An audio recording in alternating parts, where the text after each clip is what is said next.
Hi, everyone. Let's talk about resilience. Let's talk about resilience. So, I know for my team and I, we have been witnessing a lot of the people that we care a ton about and organizations that we work with. We've been witnessing a lot of companies going through uh, reorganizations, reduction in forces, layoffs, the whole thing. And the thing that keeps coming up for me is one, just the heart that goes with that and the tenderness that can go with what happens when a company goes through reorganization.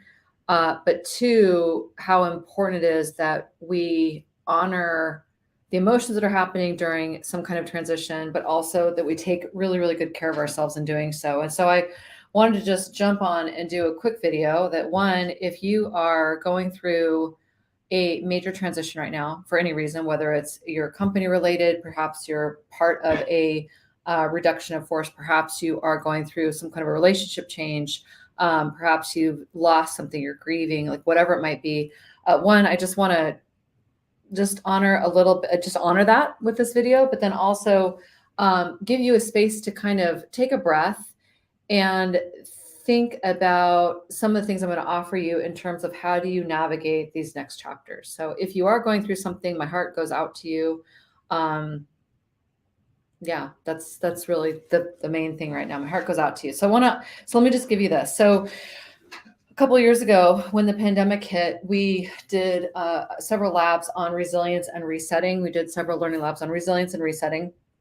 And I want to offer you this particular definition of resilience. And I have a thing pulled up here. So here's how I think of resiliency. So I just want to offer this to you. Resiliency is our ability to navigate, recover, learn from, and use the experiences that happen in our lives while staying present to and in right relationship with ourselves. Now, the bonus here is that the kinder we are to ourselves in the process, and the more we tend to our IEP, our intentions, energy, and presence, the greater our resilience, growth, and impact. So I just want to offer this. This is the way that I think about resiliency. I think that there are so many things in our lives as a world over the last couple of years that we've really needed to be resilient together and graceful together in. And then, as I mentioned earlier, there's a lot of stuff happening right now in the marketplace in terms of companies making big changes and people's lives really being impacted by that. So, if that definition resonates for you, you're welcome to use it for yourself. The main thing I want you to have for it is the importance of being in partnership with yourself and being kind to yourself as you navigate any kind of time of change. So, in the learning lab that we did a couple of years ago, which maybe we'll do this again, I went through and I created 7 stages of resiliency. So I just want to offer them here. And the 7 stages are: first, the event, the thing happens, whatever it is, the end of the relationship, the end of the job, the end of whatever it might be, the disappointment, the event happens. So first, the event happens. Second, we want to make sure that you allow yourself your authentic experience of whatever happened. Like what is your experience? How are you doing? We want to make sure that you give yourself plenty of time and space to process through what happened, that you get the support that you need, all that good stuff. Then we move into what we call the assessment phase, which is really looking at, okay, wait, hold on a second. What did I actually lose? What did I gain?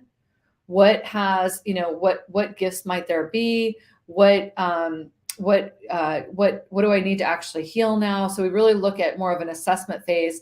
Number 4, we go into healing, which is where we really make sure that we have the care and attention and the self-care to make sure that we're addressing and tending to ourselves in a way that is actually going to create healing.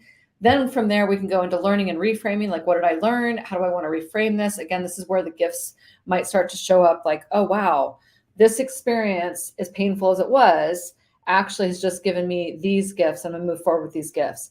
Now, I want to make sure in this 5th step, this is not about doing a bypass and just jumping quickly to, oh, yeah, everything is great. It's really important you go through these first 4 phases first before you get to learning and reframing. From learning and reframing, now you can move into becoming and serving, which is who you're becoming now with this new experience under your belt. And then the last phase is freedom and next. All right. So those are the 7 stages of resilience. If this is of interest, let me know, and maybe we'll do a formal lab around it where I go into the different questions to ask yourself in your resilience, the different marking points at each stage that will support you. So if that feels important to you, just make a mark below, send us a note at community@activechoices.com or info@activechoices.com. And if we get enough interest there, then we'll do something else with this. But in the meantime, I just want to offer that if you're going through something hard right now, and if your world feels like it's just been turned upside down, I just want to offer you to really take the time to take care of yourselves, extra bubble baths, extra exercise, extra water, extra sleep, extra whatever it is, spinach, cupcakes, whatever it is. Make sure you take the time, hugs, make sure you take the time to take care of yourself.